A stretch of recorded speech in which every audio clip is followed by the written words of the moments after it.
మీరు ఎప్పుడైనా ఇతరులను చూసి, వారు నాకంటే బాగున్నారు, నాకంటే సంతోషంగా ఉన్నారు అని బాధపడ్డారా? అయితే ఈ కాకి కథ వినండి. ఈ 3 నిమిషాల వీడియో మీ అసలైన విలువను మీకు చూపిస్తుంది. నమస్కారం. మన దగ్గర ఉన్న దానితో మనం సంతోషంగా ఉండకుండా, పక్కవారిని చూసి అసూయపడటం మానవ సహజం. కాని, ప్రతి ఒక్కరికీ ఒక ప్రత్యేకమైన అందం, విలువ ఉంటుందని మనం మర్చిపోతుంటాం. ఒక కాకి తన జీవితం గురించి ఎలా ఫీల్ అయిందో, అది చివరకు ఏం తెలుసుకుందో ఈరోజు కథలో చూద్దాం. కథా ప్రారంభం ఒక నల్లటి కాకి తను చాలా అందవిహీనంగా ఉన్నానని బాధపడుతూ ఉండేది. అది ఒక హంసను చూసి, అబ్బా! హంస ఎంత తెల్లగా, అందంగా ఉంది. అది ప్రపంచంలోనే అత్యంత సంతోషకరమైన పక్షి అయుంటుంది, అని అనుకుంది. హంస దగ్గరికి వెళ్లి ఇదే విషయానికి చెబితే, హంస అంది, నేను కూడా అలాగే అనుకున్నాను, కాని నేను చిలుకను చూసేవరకు. దానికి 2 రంగులు ఉన్నాయి. అది నాకంటే అందంగా ఉంటుంది, అంది. కాకి చిలుక దగ్గరికి వెళ్ళింది. చిలుక అంది, నాకు 2 రంగులే ఉన్నాయి, కానీ నెమలికి 100 రంగులు ఉన్నాయి.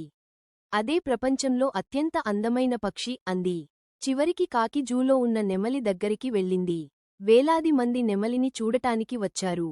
అందరూ వెళ్ళిపోయాక కాకి నెమలితో అంది, నెమలీ! నువ్వు ఎంత అందంగా ఉన్నావు. నీతో అందరూ ఫోటోలు దిగుతున్నారు. నువ్వు ఎంత సంతోషంగా ఉంటావో కదా. విశ్లేషణ మరియు నీతి. అప్పుడు నెమలి నిట్టూరుస్తూ ఇలా అంది, నా అందమే నాకు శాపమైంది కాకి. నా అందం వల్లే నన్ను ఈ పంజరంలో బంధించారు. నిన్ను ఎవరైనా పంజరంలో బంధిస్తారా? లేదు కదా. నువ్వు స్వేచ్ఛగా ఎక్కడికైనా వెళ్ళగలవు. నేను నీలాగే కాకిగా పుట్టి ఉంటే, ఈరోజు స్వేచ్ఛగా ఆకాశంలో ఎగిరేదాన్ని కదా అని రోజు అనుకుంటున్నాను. నీతి.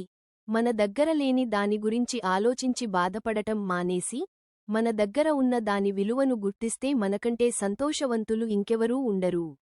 నీ స్వేచ్ఛే నీ ఆస్తి, నీ వ్యక్తిత్వమే నీ అందం. ముగింపు. మిత్రులారా, ఇతరులతో మిమ్మల్ని మీరు పోల్చుకోకండి. మీరు మీలాగే ఉండటంలోనే అసలైన అందం ఉంది.